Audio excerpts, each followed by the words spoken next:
라타로 TV에서는 비전적 선수를 기준으로 해서 지속적으로 유튜브에 영상을 올리고 있습니다. 지금 2810개의 영상이 유튜브에 올라가 있습니다. 사주를 배우시려는 분, 전문적인 업을 하시려는 분은 기본서 비전적 선수를 준비하시기 바랍니다. 교보문고 인터넷 서점을 통해서 주문해 주시기 바랍니다.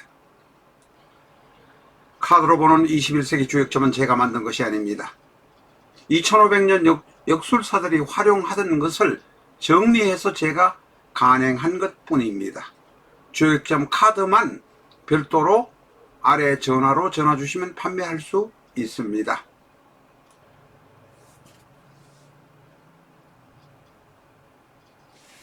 오늘은 을묘일주가 있는 사주사례 둘을 가지고 왔습니다. 첫 번째는 세브란스 강남병원 영동세브란스에서 근무하다가 지금은 목동 이화대학 병원으로 가 계신 혈관 심장혈관 전문의 송석원 교수의 사주를 가지고 왔습니다. 개축개해 을묘, 개축개해 을묘. 이 사주는 수가 셋, 목이 둘, 토가 하나입니다. 인성과 비급이 대단히 발달해 있습니다. 이런 사주는 이제 일주의 구성으로 보면 대단히 자기 의지를 분출하려고 하는 모습을 가지고 있습니다. 그러나 육친 전체를 보면 토가 하나, 수가 셋, 목이 하나. 다시 말해서 비인재비의 구조의 경우는 자기 만족형이기도 합니다. 자기 만족을 시키기 위해서 자기 의지를 분출하는 스타일입니다. 이분에게는 지금 원국에는 금이 없습니다. 금이 없는데 축토 안에 신금이 들어있기는 합니다만은 관성이 인묘되어 있는 상태니까 내가 하고 싶은 것, 내 뜻대로 관철하려는 것을 끝까지 밀어붙이는 스타일이기도 합니다. 그러다 보니까 영동 세브란스 병원에 있을 때 간호원 60명 중에서 59명과 싸웠다는 일화를 가지고 계신 분입니다. 그렇거나 말거나 간에 우리나라 심장혈관 외과 의로서는 최고의 수준에 속하는 사람이다 라고 남들이 다들 인정하고 있습니다. 이런 이제 명식의 경우는 일반격이라고 보기보다는 종강격의 모습이 아닌가 이렇게 우리가 봅니다. 특히 이 인성이 대단히 발달했기 때문에 학문으로 공부를 열심히 해서 끝까지 간다면 분명 성공할 수 있는 모습이다. 우리가 종강격으로 봤지만 사실은 종왕격으로 볼 수도 있습니다. 해묘미의 해묘가 있고 미는 없지만 목국 삼합의 반합이 형성이 되어 있습니다. 그러니 종왕격으로보다는 종강격으로 볼 수 있다. 어쨌든 간에 일반격은 아니라고 보는 것이 타당합니다. 자기의 목적 달성을 위해서는 모든 것을 불태우는 모습이 이 사주에 나와 있습니다. 머리를 써서 활동을 해서 성공하는 모습인 바로 송석원 교수의 모습입니다.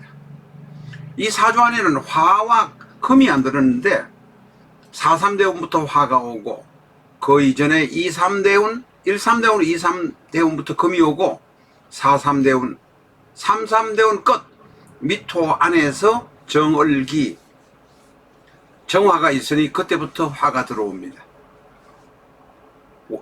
원국에서 부족한 것을 대운이 받쳐주니 대단히 훌륭한 사주다라고 말할 수 있습니다. 이 사주는 비전적 선수 113페이지에 나옵니다. 113페이지의 을묘 37행에 표현이 조금 잘못됐습니다. 여기서 오늘 수정하려고 합니다. 목이 5, 화가 2, 토가 하나. 병화, 오화가 있으니까 목생화는 됩니다. 통관이 식상유기, 최저한의 식상유기는 됩니다. 그런데 토가 화 옆에 붙은 것이 아니라 시간에 있습니다. 이 시간에 있어서 을목, 묘목이 묘목으로부터 제극을 당해서 사실상 무력화됩니다. 이건 무력화된다, 힘이 없어진다, 이런 이야기입니다. 이렇게 제극을 당하면 시상인류 편제격이다 아니다 이런 이야기가 아무런 의미가 없어집니다.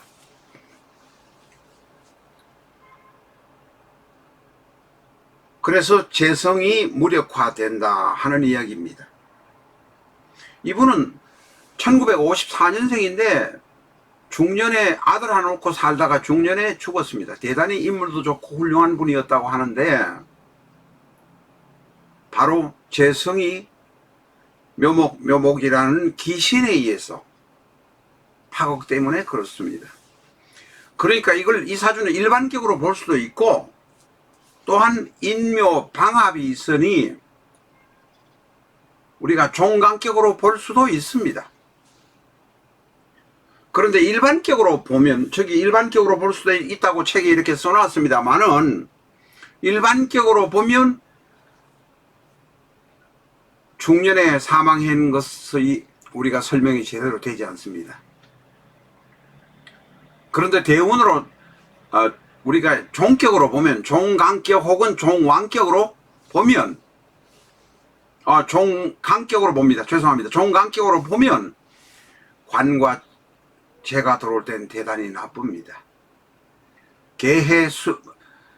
인성이 들어올 때까지는 그럭저럭 버텼지만 임술대운의 술토가 들어오면 재성이 들어오면 이 일간이 힘들어집니다. 왜? 술토를 제거해야 되고 그리고 신유가 들어오면 신유 대운이 들어올 때는 일간과 비견급제들이 대단히 공격을 당해서 나빠집니다. 그래서 가종격으로 보면 술운이 들어오고 신유가 들어오면 재관이 들어와서 이 종왕격에는 대단히 나쁘게 작용해서 죽었겠구나 라고 우리가 납득할 수 있습니다. 바로 신유의 유운의 묘유충이니까 쌍묘유충이 생겨서 사망한 것으로 판단합니다. 그러니까 일반격으로 보면 안 되고 책에는 일반격으로 볼 수도 있다라고 써놨습니다만 오류입니다. 우리가 종강격 혹은 종강격으로 보아야 한다라고 마무리를 하겠습니다.